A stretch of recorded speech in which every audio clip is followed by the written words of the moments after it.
আজকের পড়া a great social reformer, মানে একজন মহান সমাজ সংস্কারক। দেখো এখানে ছবিতে আমরা চারজনকার ছবি দেখতে পাচ্ছি। একটা হচ্ছে রাজা রামমোহন রায়, তারপর স্বামী বিবেকানন্দ, তারপর তোমার ডিরোজিও, আর তারপর তোমার ঈশ্বরচন্দ্র বিদ্যাসাগর। ঠিক আছে, তো এই চারজন যে সমাজ সংস্কারক রয়েছে তারা বিভিন্ন রকম কাজ করেছেন, সেগুলো আমরা দেখবো। তার মধ্যে প্রথমে আসছে বিদ্যাসাগর। বিদ্যাসাগর কি করেছে আমরা জানি সবাই। বিদ্যাসাগর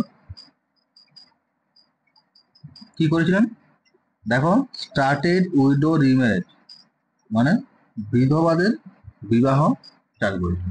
ঠিক আছে, আগেকার সময় কি হতো, কম বয়সে স্বামীগুলো মারা যেত, তা মেয়েদের তখন খুব কম বয়স থাকতো, তো তারা সারা জীবন বিধবা থাকতো।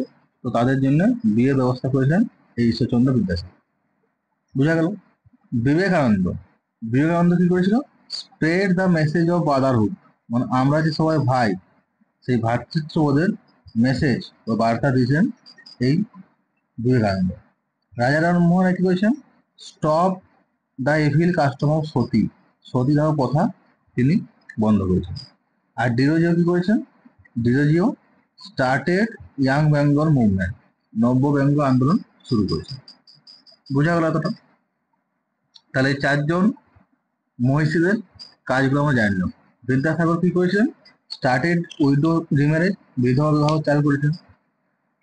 আর বিবেকানন্দ কি করেছিল, ভ্রাতৃত্ববোধ, আমরা যে সবাই ভাই, সবাই মানুষ, সবাই ভাই, সেই ভ্রাতৃত্ববোধ সেটা ছড়িয়েছিলেন।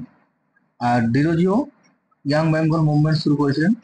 আর রাজা রামমোহন রায় তিনি কি করেছেন, রাজা রামমোহন রায় এই সতীদাহ প্রথা অবলুপ্তি করেছেন। তাহলে বোঝা গেল। নেক্সট দেখো,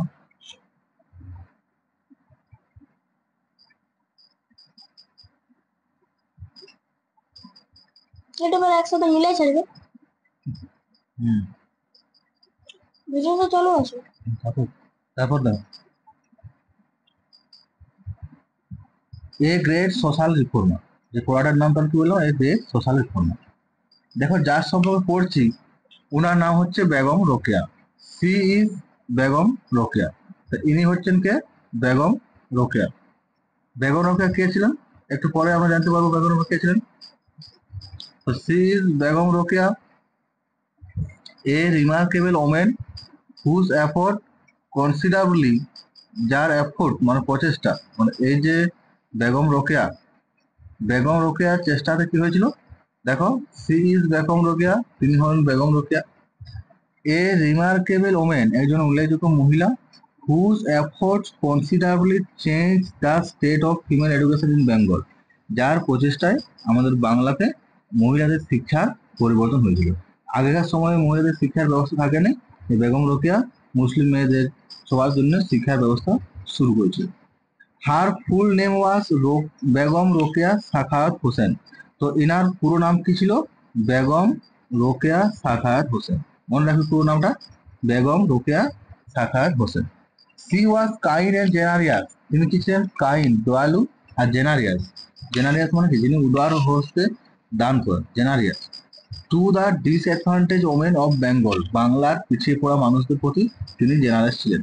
যেসব মহিলা পুরুষ যারা পিছিয়ে পড়েছিল তাদেরকে, তাদের প্রতি তিনি কাইন্ড ছিলেন আর জেনারেস ছিলেন। And extended her helping hands to the poor and the helpless, এবং তার যে সাহায্যের হাত, সেই সাহায্যের হাত তিনি বাড়িয়ে দিয়েছিলেন কাদের প্রতি, to the poor and helpless. Poor মানে যারা গরিব, আর হেল্পলেস মানে অসহায়। তাহলে গরিব অসহায়দের প্রতি তিনি সাহায্যের হাত বাড়িয়ে দিয়েছেন। বোঝা গেল যে helping hands to the poor and helpless. She was the pioneer in setting up a school for the poor Muslim girls of Bengal. Pioneer মানে কি, পথ দেখার, মানে পথ প্রদর্শন। তো তিনি পথ রাস্তা তৈরি করেছিলেন তাদের জন্য। দেখো, she was the pioneer of setting up a school for the poor Muslim girls of Bengal. আমাদের পশ্চিমবাংলাতে যে গরিব মুসলিম মেয়েরা ছিল তাদের জন্য কি করেছিল, তাদের শিক্ষার জন্য স্কুল স্থাপন করতে তিনি রাস্তা দেখিয়েছিলেন। She strongly believed in the need of modern education for women. এই যে মহিলাদের আধুনিক শিক্ষার প্রয়োজন, সেইটা তিনি বিশ্বাস করতেন। এই যে এখনকার মেয়েরা পড়াশোনা করছে, ঠিক আছে, এই যে শিক্ষাটার প্রয়োজন, সেটা তিনি বিশ্বাস করতেন। Begum Rokeya was born in an affluent Muslim family. তাহলে বেগম রোকেয়া ওয়াজ বর্ন, বেগম রোকেয়া জন্মেছেন ইন অ্যান অ্যাফ্লুয়েন্ট, অ্যাফ্লুয়েন্ট মানে হচ্ছে হ্যাভিং মানি, মানে যাদের টাকা পয়সা রয়েছে এবং ধনী, ধনী মুসলিম পরিবারে জন্মেছেন, মনে থাকবে। তাহলে ও কিন্তু ধনী পরিবারে উনি জন্মেছেন। এখন দেখো, দো she never went to school, Rokeya educated herself through her own effort and interest. যদিও তিনি ছোটবেলাতে স্কুল যান নাই, কখনো স্কুল যান, দো she never went to school, Rokeya educated herself, Rokeya নিজেকে শিক্ষিত করেছেন through her own interest and effort, নিজের ইন্টারেস্টে, নিজের আগ্রহে এবং চেষ্টায় তিনি শিক্ষিত হয়েছেন, মানে বাড়িতে বসে পড়াশোনা করে তিনি শিক্ষিত হয়েছিলেন। She learn Arabic and Persian at home, তিনি বাড়িতে আরবিক এবং পার্সিয়ান শিখেছিলেন। And also received lesson in Bengali and English, এবং বাংলাতে আর ইংরেজিতে পাঠ শিখেছিলেন। মানে দেখো, বাড়িতে বসেই তিনি এগুলো শিখেছিলেন, আরবিক শিখেছিলেন, পার্সিয়ান শিখেছিলেন, বাংলা আর ইংরেজি পাঠ তিনি শিখেছিলেন, গ্রহণ করেছিলেন। Some great books written by her both Bengali and English, তিনি কিছু বই লিখেছিলেন বাংলাতেও ইংলিশেও, will be remember for ever, যেগুলো আমরা চিরকাল মনে রাখবো। ঠিক আছে, তার লেখা কিছু বাংলা বই আমরা চিরকাল মনে রাখবো। তাহলে এতটা বোঝা গেল, তিনি হচ্ছেন বেগম রোকেয়া, যার উল্লেখযোগ্য ভূমিকা ছিল আমাদের পশ্চিমবাংলাতে এবং বাংলাতে মহিলাদের শিক্ষার প্রসার ঘটানো।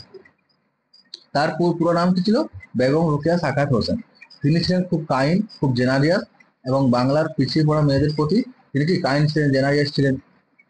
এবং তার যে সাহায্যের হাত, তার সাহায্যের হাত বাড়িয়ে দিয়েছেন আমাদের বাংলার গরিব এবং অসহায় মানুষদের প্রতি। এবং আমাদের বাংলাতে মুসলিম স্কুল স্থাপনের জন্য তিনি পিওনার বা পথ প্রদর্শক ছিলেন, তিনি পথ দেখিয়েছেন। তিনি বিশ্বাস করতেন যে আমাদের মহিলাদের আধুনিক শিক্ষার প্রয়োজন আছে। বেগম রোকেয়া একজন ধনী মুসলিম পরিবারে জন্মেছেন, এবং তিনি কখনো স্কুল যান নাই। তিনি কখনো স্কুল না গেলেও তিনি নিজের চেষ্টাতে বাড়িতেই অনেক কিছু শিখেছেন। তার মধ্যে আরবিক শিখেছেন, পার্সিয়ান শিখেছেন, বাংলা এবং ইংরেজি শিখেছেন। তিনি বাংলা এবং ইংরেজিতে অনেক বইও লিখেছিলেন, যেগুলো আমরা চিরকাল মনে রাখবো। বোঝা গেল? এটা হচ্ছে তোমাদের বেগম রোকেয়ার ইউনিট 1টা। এবার চলে যাচ্ছি unit 2তে।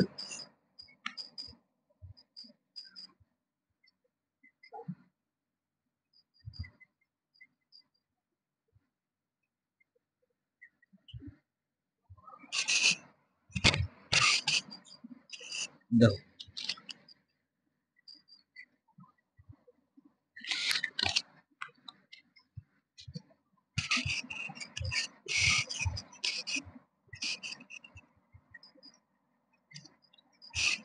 Begum Rokeya road extensively, extensively মানে হচ্ছে ওয়াইডলি, মানে প্রচুর পরিমাণে। তো বেগম রোকেয়া প্রচুর পরিমাণে লিখেছেন on the need of social reform, এই যে সমাজের যে রিফর্ম, রিফর্ম মানে পজিটিভ চেঞ্জ, সমাজের যে পরিবর্তন দরকার, খারাপ জিনিসগুলো চেঞ্জ করে ভালো জিনিস আসা দরকার, সেই বিষয়ে তিনি অনেক কিছু লিখেছেন।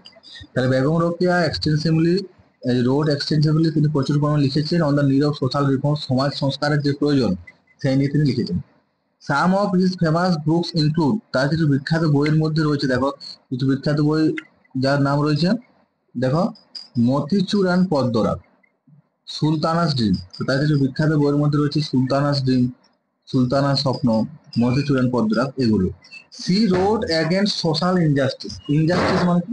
আনফেয়ারনেস, সমাজের যে আনফেয়ারনেস, মানে আনফেয়ারনেস মানে কি? সমাজের যে খারাপ যে জিনিসগুলো, সেই খারাপ জিনিসগুলোর বিরুদ্ধে তিনি লিখেছিলেন। And the restriction suffered by women, restriction মানে কি? বাধা বিপত্তি। মেয়েরা যে বাধা বিপত্তি সাফার করে, বাধা বিপত্তি ভোগ করে, যে বাধার সম্মুখীন হয়, সেই বিরুদ্ধে তিনি লিখেছিলেন। তাহলে বোঝা গেল তার লেখাগুলোর বিষয়বস্তু কি ছিল? সমাজের আমাদের সোশ্যাল ইন্ডাস্ট্রি সেগুলো, আর তার সাথে সমাজে মহিলারা যে বাধার সম্মুখীন হয় সেইগুলো। Rokeya had immense faith in the women's power, মহিলাদের যে ক্ষমতা, মহিলাদের ক্ষমতার প্রতি তার বিশ্বাস ছিল, মানে মেয়েরাও সবকিছু করতে পারে, এই যে ক্ষমতা, সেই ক্ষমতায় তিনি বিশ্বাস করতেন। And proclaim that without the help of, এবং তিনি দাবি করেছিলেন, কি দাবি করেছিলেন? এটা মনে রাখবে, proclaim that without the help of women A family can never stand, মহিলাদের সাহায্য ছাড়া এটা পরিবার কখনো দাঁড়াতে পারে না। এটা পরিবার ভালোভাবে চলতে গেলে, ভালোভাবে দাঁড়াতে গেলে অবশ্যই মহিলাদের সাহায্য দরকার, এটা তিনি দাবি করেছেন। প্রোক্লেম মানে হচ্ছে তোমার অ্যানাউন্স, মানে ঘোষণা করা, দাবি করা। She questioned the gender division of labor and felt that there should be no gender inequality. এই যে জেন্ডার ডিভিশন মানে লিঙ্গ বৈষম্য, পুরুষরা এই জায়গায় যেতে পারবে, মহিলারা এই জায়গায় যেতে পারবে না, পুরুষরা রাতে বেরোতে পারবে, মহিলারা বেরোতে পারবে না, এই কাজটা পুরুষরা করতে পারবে, এই কাজটা মেয়েরা করতে পারবে না। তো এই যে লিঙ্গ বৈষম্য মানে ছেলে বা মেয়ে আলাদা করা, এইটা তিনি বিরোধিতা করেছেন, সেটা নিয়ে প্রশ্ন করেছেন এবং কি বলছেন, felt that there should be no gender inequality, এবং এই যে বর্ণ বৈষম্য এগুলো থাকা চলবে না, এটা তিনি বলেছেন, অনুভব করেছেন। বুঝা গেল? তারপর দেখো, বেগম রোকেয়া ওয়াজ এ স্ট্রং হিউম্যানিস্ট। হিউম্যানিস্ট মানে হচ্ছে মানবতাবিদ, মানে যিনি মানুষে বিশ্বাস করেন। তাহলে বেগম রোকেয়া একজন শক্তিশালী মানবতাবিদ ছিলেন, মানবতাবাদী ছিলেন।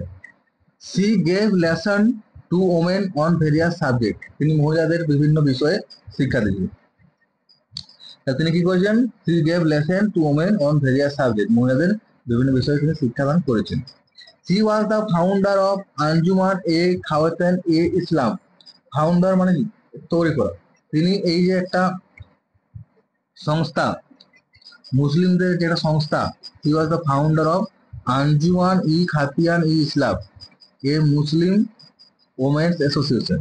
তাহলে মুসলিম মহিলাদের একটা সংস্থা বা একটা তোমার গ্রুপ যেটা তিনি তৈরি করেছেন, তার নাম ছিল আঞ্জুমান ই খাতিয়ান ই ইসলাম, এটা একটা অ্যাসোসিয়েশন। ঠিক আছে? Rokeya had a deep believe in the inherent unity of nation. দেখো, রোকেয়ার কিন্তু একটা গভীর বিশ্বাস ছিল কিসের প্রতি? Rokeya had a deep believe in the inherent unity of our nation. Inherent মানে ইনহারেন্ট মানে হচ্ছে আন্ডারলাইন, মানে ভিতরে লুকিয়ে থাকে। মানে এই যে আমাদের ভারতের মানুষের মধ্যে যে একটা একতা রয়েছে, ইউনিটি রয়েছে, সেটা তিনি বিশ্বাস করতেন। Rokeya had a deep believe, Rokeya একটা গভীর বিশ্বাস ছিল in the inherent unity of the nation, দেশের মানুষের মধ্যে যেটা আন্ডারলাইন একতা ছিল সেটা তিনি বিশ্বাস করতেন। তাহলে বোঝা গেল বেগম রোকেয়া সমাজ সংস্কারক নিয়ে অনেক কিছু লিখেছিল। ঠিক আছে? তিনি তার লেখা কিছু বিখ্যাত বইয়ের মধ্যে কি রয়েছে? Sultana's dream, motichoor and Padmarag. তিনি সমাজের যে খারাপ দিক, সমাজের যে কুসংস্কার, সমাজের যে ইনজাস্টিস, আর এই যে মহিলারা যে বাধা বিপত্তির মুখোমুখি হয়, সেই বিষয়ে তিনি অনেক কিছু লিখেছিলেন। রোকেয়ার কি ছিল? মহিলাদের ক্ষমতা নিয়ে বিশ্বাস ছিল, এবং তিনি কি দাবি করেছিলেন যে একটা মহিলার সাহায্য ছাড়া এটা পরিবার কখনো দাঁড়াতে পারে না। ঠিক আছে? এই যে জেন্ডার ইনইকুয়ালিটি, বর্ণ বৈষম্য, লিঙ্গ বৈষম্য, এই যে লিঙ্গ বৈষম্য যেটা, যে মহিলারা এই কাজে যেতে পারবে না, মহিলারা এই কাজ করতে পারবে না, এই জবটা করতে পারবে না, পুরুষরা এটা করতে পারবে, মহিলারা করতে পারবে না, এই যে ইনইকুয়ালিটি যেটা, সেইটা তিনি বিরোধিতা করেছেন। এবং তিনি অনুভব করেছেন যে না, ছেলে মেয়ে সবাইকে সমান দেখতে হবে, ছেলে মানে বিশাল হুনু, মেয়ে মানে কিছু নয়, সেটা কিন্তু ধরা চলবে না, সবাইকে সমান দেখতে হবে। বেগম রোকেয়া মানুষে বিশ্বাস করতেন, মানবতাবাদীতে বিশ্বাস করতেন। ঠিক আছে? তিনি মহিলাদের বিভিন্ন বিষয়ে শিক্ষা দিয়েছিলেন। তিনি আঞ্জুমান এ খাতিয়ান ই ইসলাম নামে একটা মুসলিম সংস্থা, এটা তিনি স্থাপন করেছেন। তিনি কি বিশ্বাস করতেন? এই যে আমাদের দেশের মানুষের মধ্যে যেটা একতা রয়েছে, ইনহারেন্ট ইউনিটি, মানে একটা আন্ডারলাইন একটা একতা যে রয়েছে, সেটা তিনি বিশ্বাস করতেন। তো এখানে পড়াটা শেষ হলো।